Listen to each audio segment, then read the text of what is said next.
وإذ قال موسى لقومه اذكروا نعمة الله عليكم إذ أنجاكم يسومونكم سوء العذاب ويذبحون أبناءكم ويستحيون نساءكم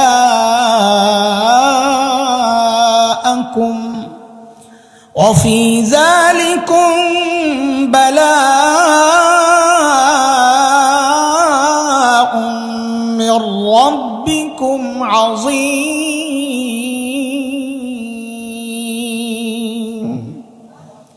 এই আয়াত আল্লাহ একটা ধরন দেখাইছেন বনি ইসরাইলের উপর ফেরাউন কি নির্যাতন করত। যখন বনি ইসরাইলে কোনো মেয়ে জন্ম নিত ফেরাউন কিচ্ছু বলতো না, রেখে দিত। কিন্তু যখনই ছেলে জন্ম নিত ফেরাউন তার ক্ষমতা হারাবে এই ভয়ে ওই ছোট্ট ছোট্ট বাচ্চাগুলোকে জবেহ করে হত্যা করত। আচ্ছা আমাকে আপনারা বলেন তো, এই ছোট্ট বাচ্চা সদ্যজাত মাত্র জন্ম নেওয়া, যার শরীরের হাড্ডিগুলো এখনো গোশতের মতো নরম, এই ছোট্ট বাচ্চার পক্ষে ফেরাউনের মতো এত শক্তিশালী প্রভাবশালী বাদশাকে ক্ষমতা থেকে নামানো এটা সম্ভব ছিল ভাই? বলেন তো। ফেরাউন এই বাচ্চাদেরকে এত ভয় পেত কেন? বলে এটা হচ্ছে আল্লাহ তাআলার দুনিয়া পরিচালনার একটা সিস্টেম।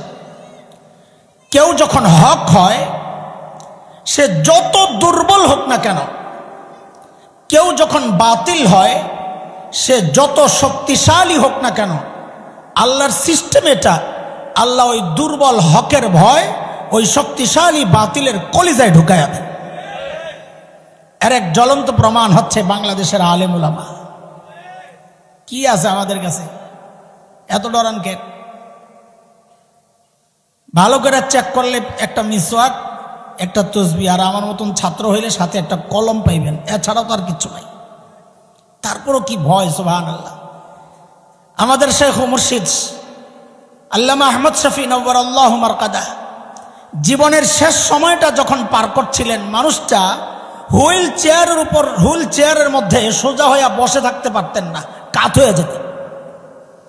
মুজাহিদে মিল্লাত আল্লামা হাফেজ জুনায়েদ বাবুনগরী রহিমাহুল্লাহ, মানুষটা সোজা হয়ে দাঁড়াতে পারতেন না, পা কাজ করতো না।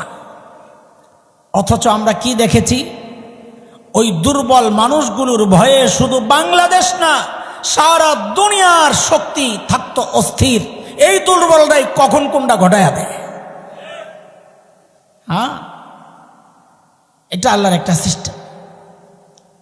এই পর্যন্ত কথা যা বলছি বুঝছেন আপনারা? আমি কিন্তু কথা মুখস্থ করে করে আগাবো, যেহেতু পিছনেরটা বুঝছেন কিনা এটা শুই না, তারপরে আগাবো, নাহলে আবার বলবো, অসুবিধা নাই, সময় আছে হাতে, অসুবিধা। আমাকে দুইটা প্রশ্নের জবাব দিবেন আপনারা। আমরা কিছু কথাবার্তা বলবো, কিসের বয়ান, আর কিছু কথাবার্তা বলি। হ্যাঁ, একটা বিষয়কে আমরা দুই পক্ষই কিছু কথাবার্তা বলে একটা বিষয়কে পরিষ্কার করবো, বাস, এটাই বয়ান। বলেন তো সর্বশ্রেষ্ঠ রসুলকে সাল্লাল্লাহু আলাইহি ওয়াসাল্লাম। এক প্রশ্নের জবাব দিছেন। আরেকটা প্রশ্ন করি, রোগী যদি ছোট হয়, রোগ যদি ছোট হয়, হালকা রোগ, ধরেন গলা ব্যথা, মাথা ব্যথা, সামান্য সর্দি জ্বর, এই সামান্য রোগের চিকিৎসার জন্য মানুষ কই যাবে? এলাকার ডাক্তারের কাছে না দেশের সবচাইতে বড় ডাক্তার? এলাকার ডাক্তার। কিন্তু রোগী যদি বড় হয় তাও কি এলাকার ডাক্তারের কাছে যাবে না বড় ডাক্তার তালাশ করবে? হ্যাঁ, শুনেন, বয়ান কিন্তু শুরু হয় নাই, আমি ভূমিকা সাজাইতেছি। গোড়া না বুঝাইলে সামনের কথা বোঝা যাবে না। বলেন, বড় ডাক্তারের কাছে যাবে না ছোট ডাক্তার? কত বড় রোগী যত বড়, মানুষ ডাক্তারও তালাশ করবে তত বড়।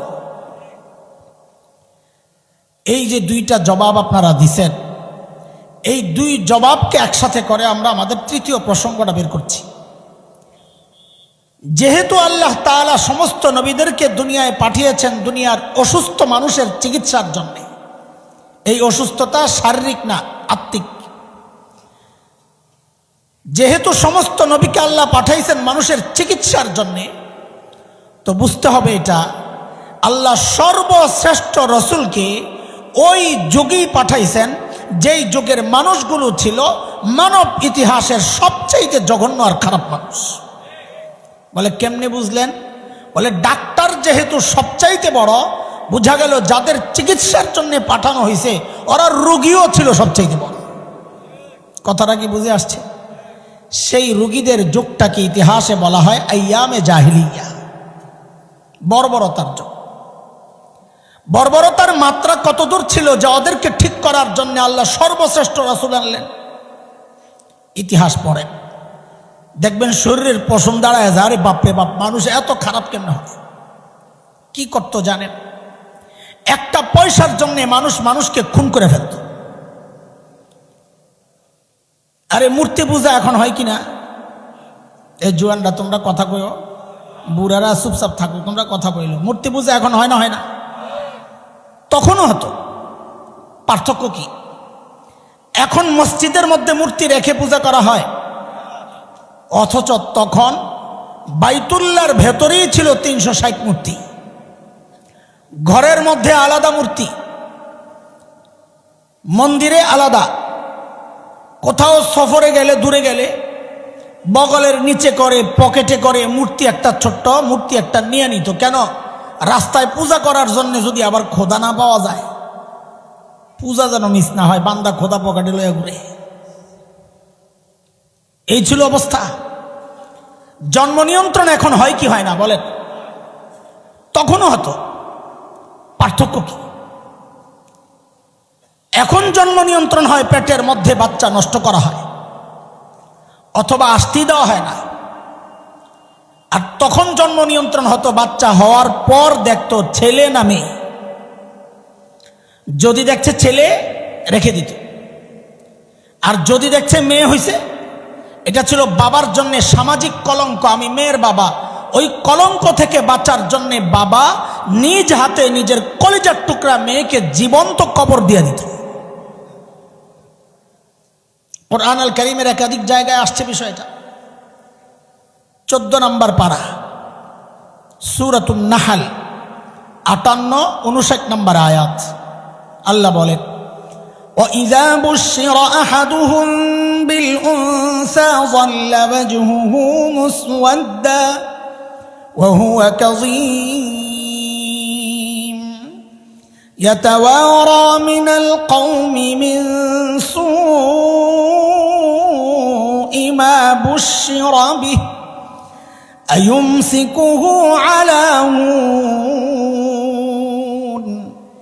أَمْ يَدُسُّهُ فِي التُّرَابِ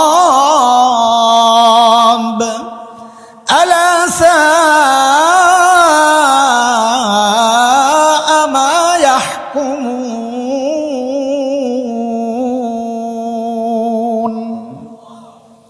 এই ছিল আরবের সামাজিক অবস্থা যখন আমার নবীকে আল্লাহ দুনিয়ায় পাঠান সাল্লাল্লাহু আলাইহি ওয়াসাল্লাম। মনোযোগ আসেনি আপনাকে? পিছনের লাইন ঠিক আসেনি? হ্যাঁ, একটু একটু করে আগান। আচ্ছা, এই যে আরবের মানুষগুলো এতটা খারাপ ছিল, কারণটা কি ছিল? কোন কারণে তারা এতটা খারাপ? আমাদের দারুল উলুম দেওবন্দ মাদ্রাসা এর প্রায় 55 বছরের মুহতামিম ছিলেন যিনি প্রিন্সিপাল, হাকিমুল ইসলাম কারি তৈয়ব রহমতুল্লাহ আলাইহি লিখেন, বলেন, মানুষগুলো এতটা খারাপ হওয়ার পেছনের কারণের অভাব ছিল না, কিন্তু মৌলিক কারণ ছিল 2টা। যুবক কথা কও, কয়টা? আমাদের মূল পয়েন্ট শুরু হয়ে যেতেছে এখান থেকে, পুরাটাই মনে রাখবেন। ওই সময়ের আরবরা, বর্বর আরবরা এতটা খারাপ হওয়ার পেছনের মৌলিক কারণ ছিল, আবার বলেন, 1 নাম্বার জাহালত, মূর্খতা, লেখাপড়া ছিল না, তাই এত খারাপ। 2, চারিত্রিক অধপতন, চরিত্র খারাপ ছিল। দেখেন, এই 2টা সমস্যা এতটা মারাত্মক সমস্যা, একটাও যদি কারো মধ্যে থাকে সেও অপরাধ করে। যেমন একজন ইঞ্জিনিয়ার, সে শিক্ষিত না মূর্খ বলেন তো? লেখাপড়া করছে না করে নাই? অথচ আমরা কি দেখি, গত টার্মে কি দেখেছি, একজন ইঞ্জিনিয়ার সাহেব সরকারি কাজের টেন্ডার পাইছে, ব্রিজ বানাবেন। ওই আল্লাহর বান্দা ব্রিজ বানাইতে গিয়া রডের বদলে বাঁশ ঢুকাইয়া দিস। আচ্ছা, ও জানতো না এখানে রড ঢুকাইতে হয়? লেখাপড়া করছে না, জানার পরে বাঁশ কেন ঢুকাইছে? বলে চরিত্র খারাপ। এই মৌলিক দুই সমস্যার একটা থাকলেই যেখানে মানুষ অপরাধ করে, সেখানে ওই সময়ের আরবদের মধ্যে না ছিল লেখাপড়া, না ছিল চরিত্রের কোনো ঠিক ঠিকানা। তাহলে মূল সমস্যা ছিল কয়টা? আবার বলেন, এই কথাটারে মাথায় ঢুকায়া রাখেন। কিয়ামত পর্যন্ত এই সমাজের যত সমস্যা দেখা দিবে, সমস্ত সমস্যার পেছনের মৌলিক কারণ ওই দুইটাই। হয় দেখবেন লেখাপড়া নাই, অথবা তার চরিত্রের ঠিক নাই। তাহলে সারা দুনিয়ার সমস্যার মৌলিক সমস্যা কয়টা? মাথায় রাখেন। এই ভয়ঙ্কর দুই সমস্যা ঠিক করার জন্যে, সমাধানের জন্যে আল্লাহ তাআলা সর্বশ্রেষ্ঠ রাসূল সাল্লাল্লাহু আলাইহি ওয়াসাল্লামকে মৌলিক দুইটা সমাধান দিয়ে দুনিয়ায় পাঠান।